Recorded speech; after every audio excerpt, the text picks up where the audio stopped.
Hey there, it's John from Heroes and Legends, and welcome to part 6 of our 6-part Shadows Over Innistrad set review.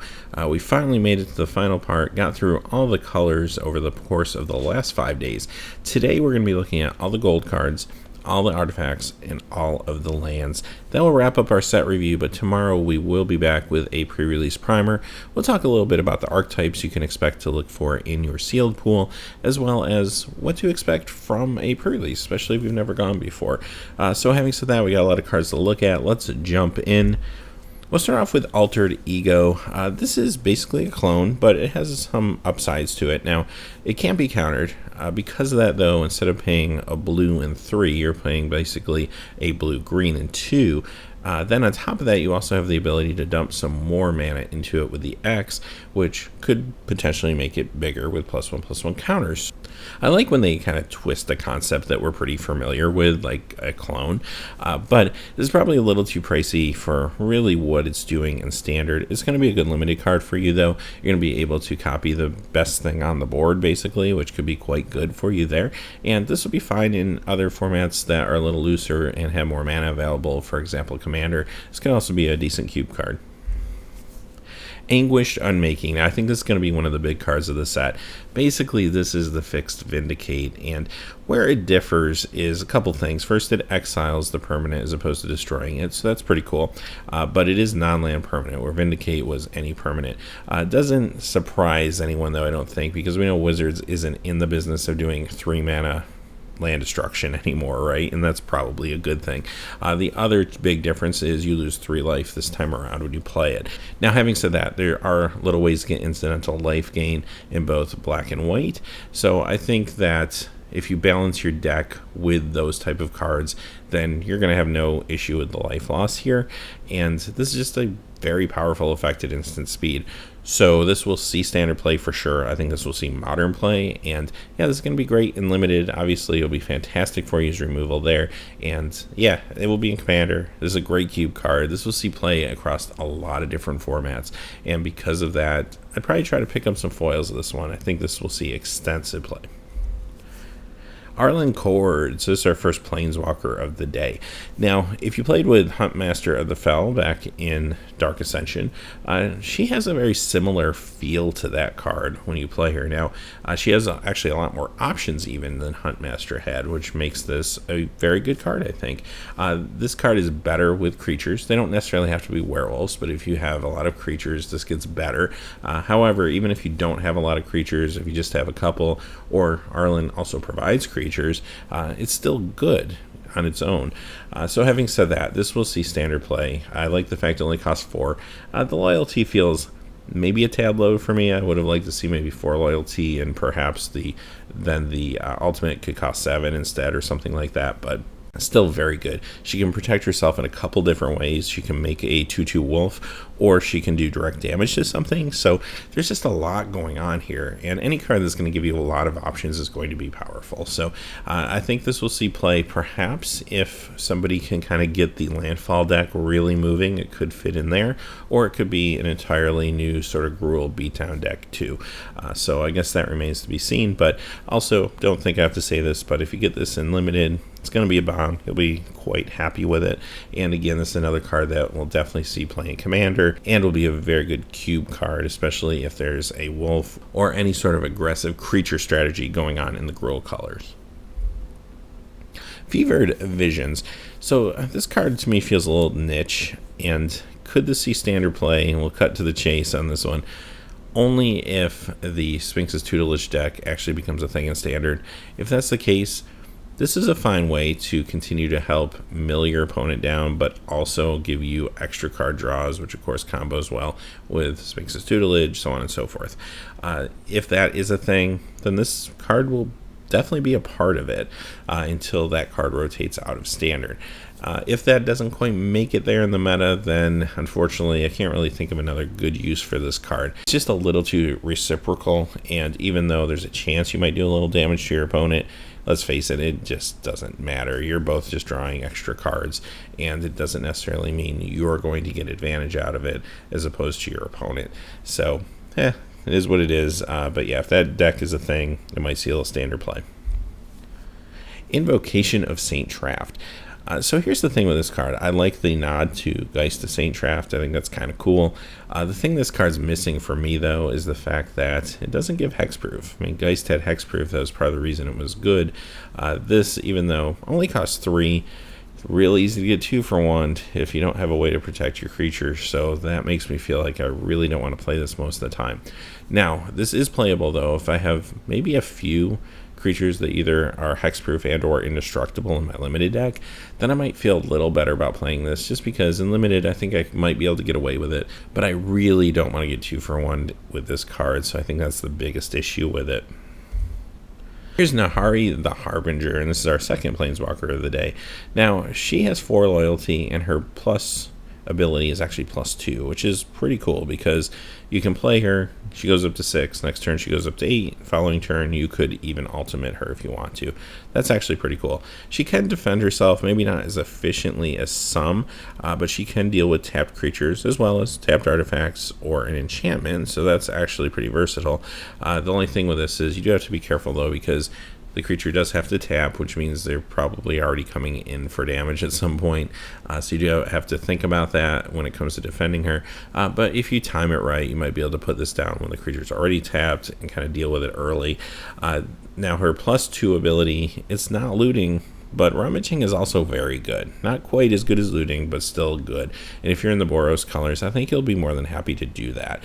And also, too, we're in the world of Innistrad, where discarding is not necessarily a drawback. It actually could be a big benefit to you. So all those things combined, I think, leads to the fact that this card will see standard play. And of course, yes, this is a bomb in limited as well. You're going to be happy to play it. I think there's going to be some commander decks out there trying this out. And again, another really good cube card, especially if you do have, say, Madness or Delirium in your cube or something like that. It might be fun to play around with. So yeah, and as far as their ultimate goes, yeah, it's not a game-ending ultimate. You don't really see that as much anymore, but it's still very powerful. You're basically getting a chance to tutor for an artifact or creature. You put it into play, you get a free shot with it before it goes back to your hand. That's actually quite good, and I think could be powerful too. Olivia, mobilized for war. So here's another mythic. This one's legendary, so she can be your commander. And, you know, look at these stats. 3/3 with flying for 3. I don't need to even read the rest of the card.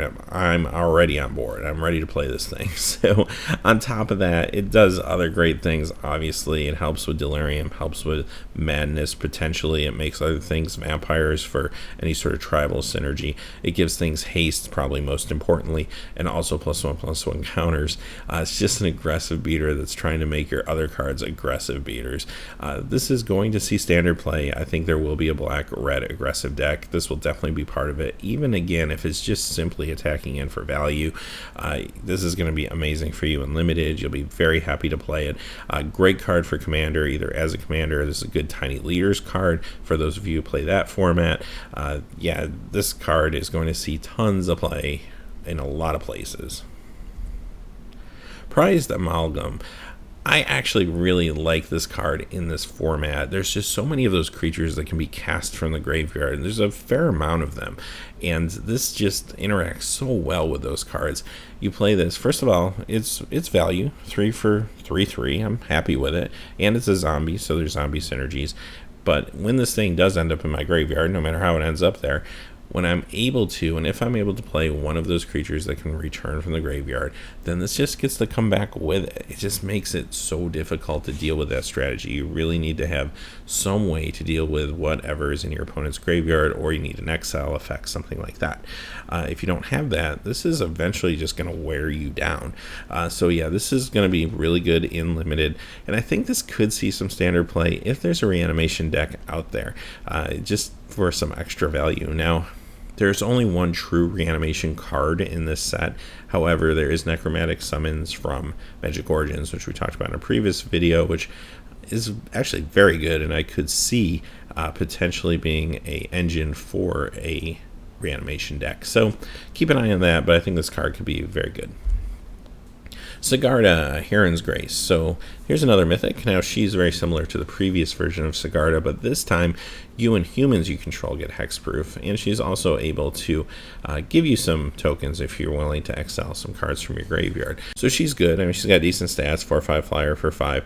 Now she doesn't have hexproof this time around, which okay, but she does give other creatures you control hexproof, which means with the combination of her and maybe some equipment or something like that can actually be quite good. So I think she could be the high end part of a curve of a Selesnya beatdown deck in standard, but if not, definitely going to still be a bomb for you in limited. You'll be very happy to play her there. She can also be a commander in some sort of human tribal type deck or soldier warrior deck, something like that, and I think she could be good in that regard as well. But yeah, overall, very fine card. Next we have Sorin Grim Nemesis, and yeah, I know the art on this is not very exciting and good, which is a little strange because this artist usually puts out some really good work. I did see a little one of those kind of motion video clips though that Wizards puts out where I saw this image and it was like in a painting, so I wonder if maybe that was the actual image and this is supposed to look like a painting and then it just got cropped so you don't see the the frame of the painting and stuff, which maybe makes a little more sense. But anyway, as far as the card itself goes, this is a huge commander card. This is a fantastic card for commander. A couple of reasons. I mean, obviously it costs 6, so it's a little pricier, easier to cast in commander, but at the same time, when you use that first ability, it actually damages all opponents. Now, it might put a target on you, but it's actually pretty cool. And finally, the ultimate is going to be better in a format like Commander where life totals are going to be higher. So this is a good card in that format. But I also think this can see some standard play as well. Even though it's a little pricey, it's a little bit high on the curve, he's coming into play with 6 loyalty counters. He's going to give you card advantage. He can defend himself, and it's also a way to gain a little bit of incremental life if you're casting some of those Anguished Unmakings. So I do think it will see some play in at least one standard build.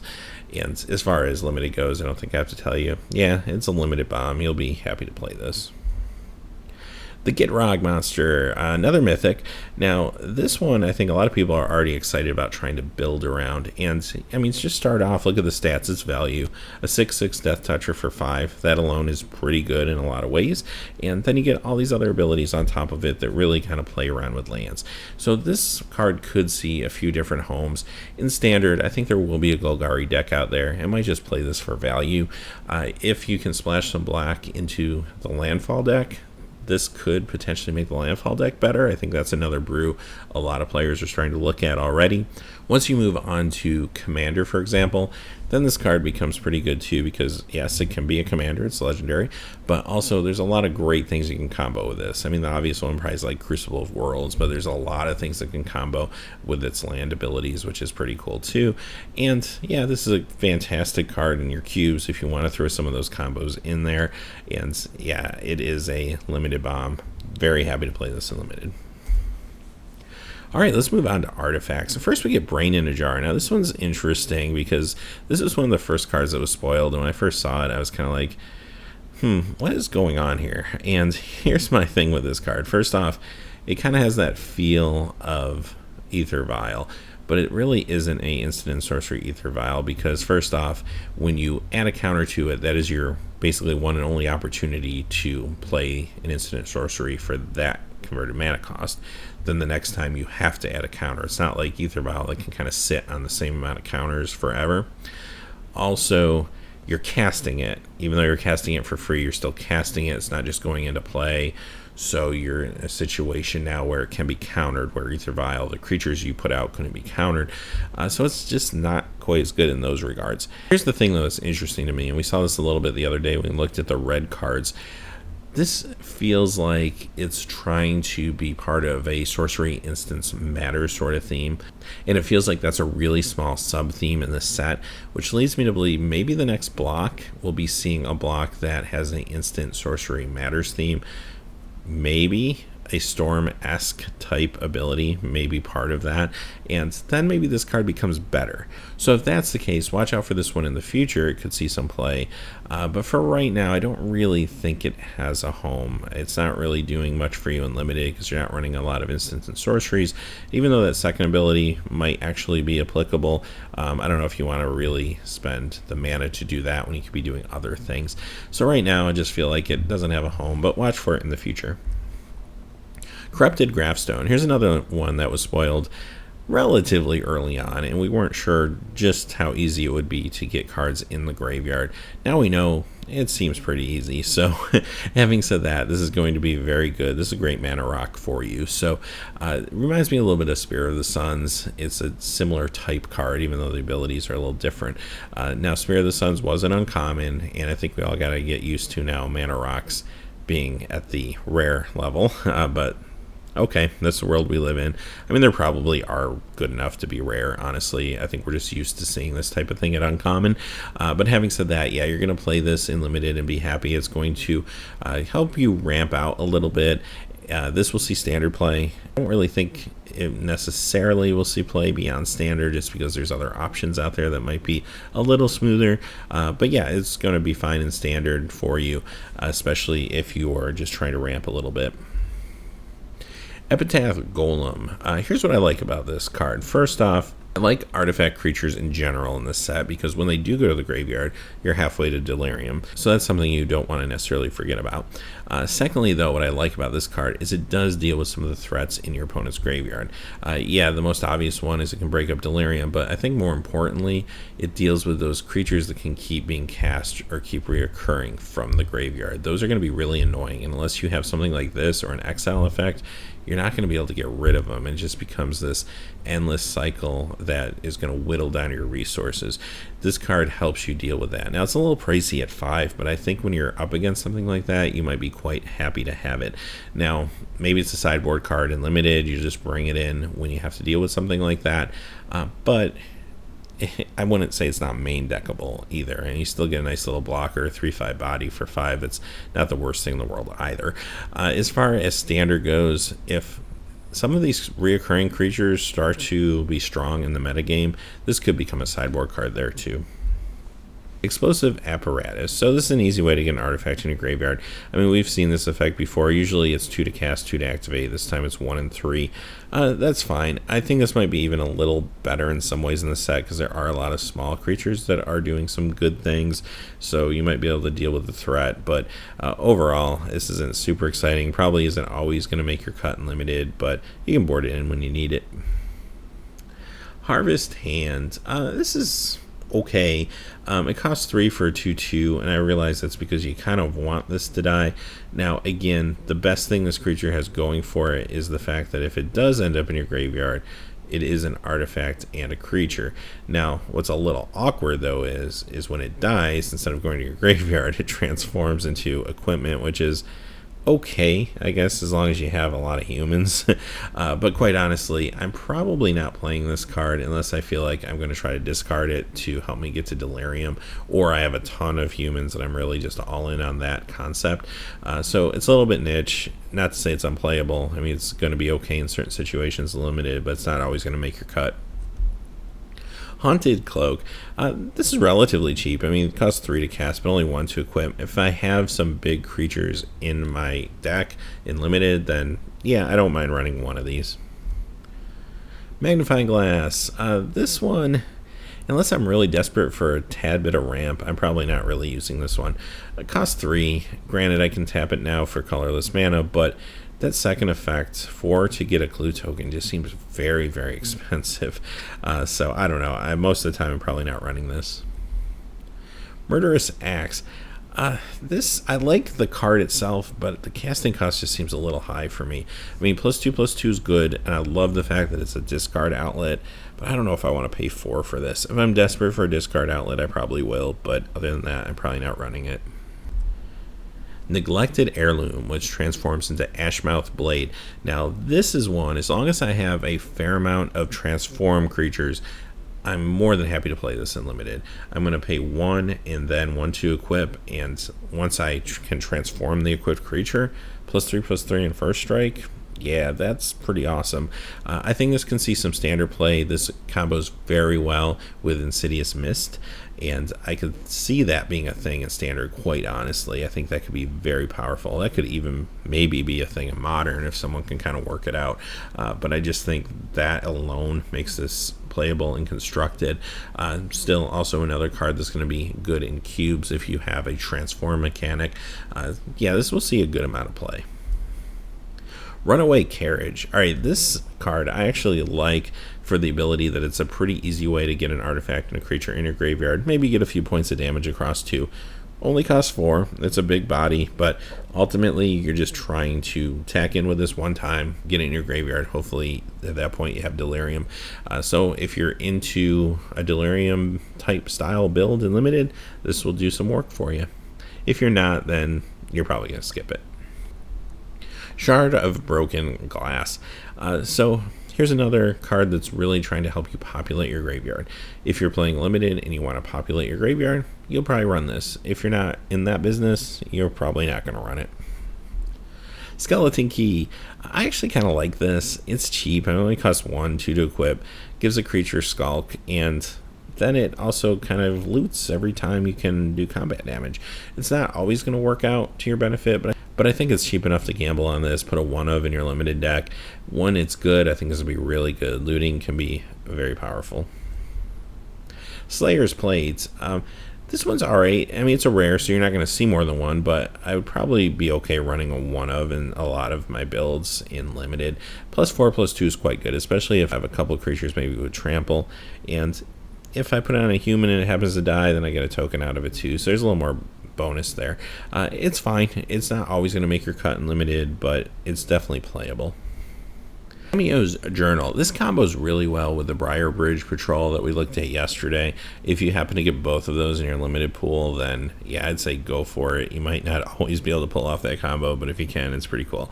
Other than that, though, I still like this card, even though it feels a little pricey. Just the fact that, okay, I get to investigate every upkeep, and I might be able to get some card advantage, or if I can hold out a little bit, or I have other ways to investigate. Tutoring is a very, very powerful effect, and the fact that I might even be able to tutor more than once in a game, that's actually kind of awesome. So I'm going to play this in Limited. I don't know if there's going to be a standard deck that can quite get there with the clue counters, but I wouldn't count it out. There could be some value to be had in this in, say, a control build. So I don't know, keep an eye on it. It might see a little bit of fringe standard play, but for the most part, yeah, this will be actually a pretty good 5-drop, I think, in Limited. It feels expensive at first, but the more I look at it, the more I like it. Next, we have another artifact creature. It's Thraben Gargoyle, which transforms into Stonewing Antagonizer, and you get a little value here. I mean, you only pay 1 for a 2/2. It has Defender, but it's a nice little blocker. Again, you probably want this to get into your graveyard in a lot of situations to get the artifact and the creature in there. And if it stays alive later in the game, you get yourself a 4/2 flyer. That's actually pretty good too. So yeah, I don't mind playing this in Limited. I'm actually pretty excited about this card if I'm in a build playing for Delirium, but even if I'm not, I think it's still decent. True Faith Sensor. I don't know, not super excited about this one. Even if I am playing a lot of humans, giving a human +2/+1 and Vigilance isn't doing a whole lot, especially considering I'm taking time to cast this another 2 mana then to equip. So yeah, I'm probably skipping this one.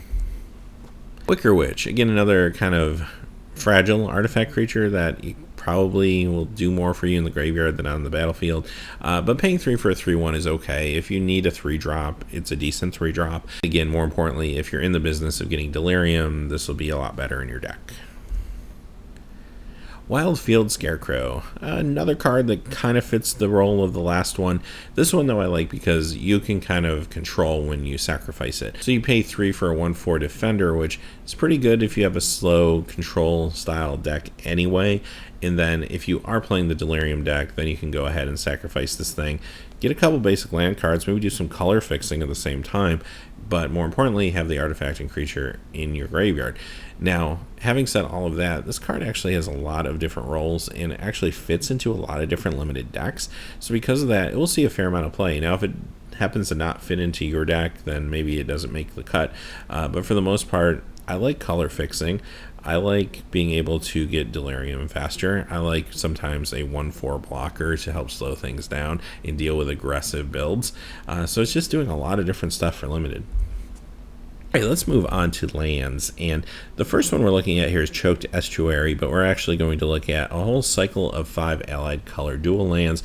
And right now, we're calling these the Shadow lands. Other names have been suggested. I guess we'll see what sticks in the end. But these are very good lands, I think, for standard color fixing in the allied colors. So basically, as long as you can show, in this case, an island or swamp, then it won't come into play tapped. And at that point, you can choose between black and blue mana. So yeah, very serviceable dual land. I like it for standard. It's going to be good for you in limited if you happen to be in those colors as well for fixing, or maybe you're splashing a third color. But there's better things in the other formats. I mean, you have shock lands, you have fetch lands, there's just other things you can turn to. So it's not going to see a whole lot of play outside of standard, but it's definitely good for that environment. Now here is the black-red one, Foreboding Ruins. It's interesting to me that some of these have flavor text and some don't. Here's the Selesnya version. Here's the Gruul version with a game trail. Port Town, the Azorius version. Alright, Drown Yard Temple. So I kind of like this card. I think it does a lot of things and combos well with a lot of the cards in the set. So for example, if I have any of those cards that want me to sacrifice a permanent, I can sacrifice this permanent and actually bring it back if I want to. That's actually kind of cool. And there's a lot of things asking you to sacrifice different lands or permanents or what have you in this set. So it just plays very well with those things. Or if it just gets milled into your graveyard, then you're able to still get some value out of it. So it's only colorless mana, so it's not going to help you with your color fixing, and if you're trying to stretch your mana base, it's not going to be great for you. But if you're in 2 colors, this might be just fine and combos well with a lot of things. I think this card could see some play potentially in standard as well, if again that type of strategy of sacrificing lands or sacrificing permanents is in the meta. So keep an eye on it. I think this is an interesting card. Also, I think it's fun in Commander if you have any sort of, like, say, mass land destruction or something like that.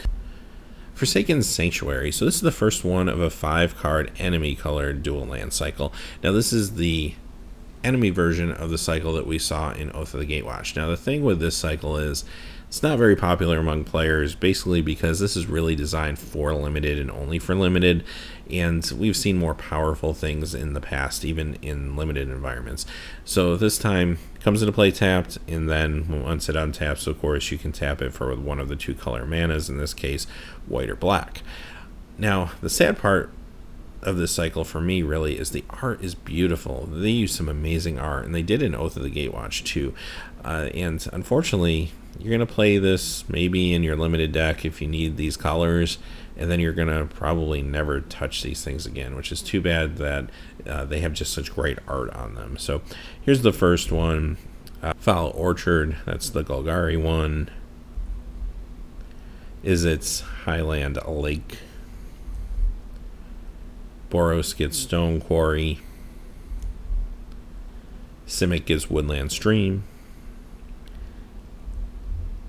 And now let's move on to Warped Landscape. Again, it combos well with some of the green cards that are going to allow you to pull lands out of your graveyard and bring them like back to your hand or what have you. That's kind of interesting. Don't know if it's enough for it to matter too much, but it's kind of nice and limited if you need color fixing though. I mean, this is kind of this set's version of Evolving Wilds. It's a little slower and clunkier, but I think they did that because they were concerned probably with some of the synergies with the green cards taking lands back, which maybe would have been a little too powerful and limited with an Evolving Wild style card. So here it is. Might play well with some of those synergies, so keep an eye on it. But that's basically it. Good fixer though. Alright, last card of the day is Westvale Abbey, which transforms into Ormondal Profane Prince. So here's the thing with this card. I talked about this a little bit when it was previewed, and I know a lot of people I think are excited about this card, but I'm having a hard time getting there, and here's why. First off, I put this land down, and let's pretend I already have a lot of creatures in play for some reason, and I don't even have to use that first ability, which is okay. It's a little pricey, but it's okay. I'm able to sacrifice 5 of my creatures. I transform this thing. Now I get a 9/7 flying, lifelike, indestructible haste creature. Okay, that sounds pretty amazing. But here's the thing. It's missing hexproof. So if my opponent has any sort of put this back in my hand, put this on top of my library, any of those tempo plays, and there's a lot of them in blue, there's some in white as well, I'm really kind of wrecked at that point. I mean, I just sacrificed 5 creatures to flip this thing, and if it ends up back in my hand, where do I go from there, right? I really kind of took a big gamble and lost. Now, high risk, high reward. So if this thing can survive on the battlefield and it can get across for 9 damage right away with haste and you get 9 life, that might just be enough, even if it gets tempoed after that. But you're still just way back on board position. So I don't know. I'm not saying I wouldn't play this in limited. I mean, I like to kind of gamble sometimes, and I think if my opponent doesn't have an answer, I mean, yeah, come on, you've won the game, right? So it's probably worth it. But at the same time, I'm gonna be real careful how I play this, especially if I'm up against Azorius colors. I'm probably gonna try to hold this in my hand until I get at least 5 creatures, and then not play it until my opponent is tapped out, so that at least I know I'm getting some value out of it. So I'm going to be real careful, in other words. Yeah, other than that, I think if this does try to get into standard, unfortunately, I think it will have a short lifespan in the meta because it's just really easy to board against. I mean, you got cards like Sweep Away, just wreck this thing.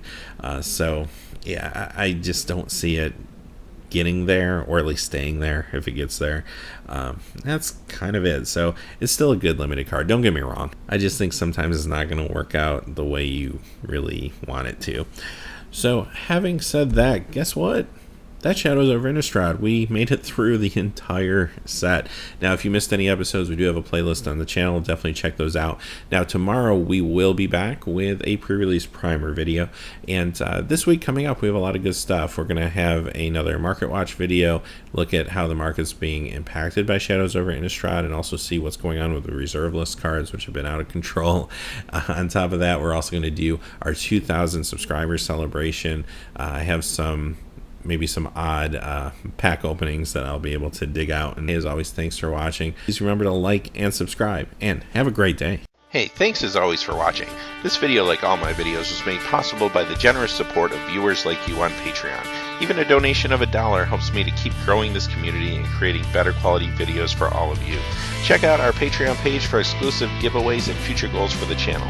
If you haven't had a chance yet to subscribe, hit that subscribe button so you don't miss any of the MTG news, spoilers, set reviews, product openings, or finance videos on Heroes and Legends. Talk to you again soon, and have a good day.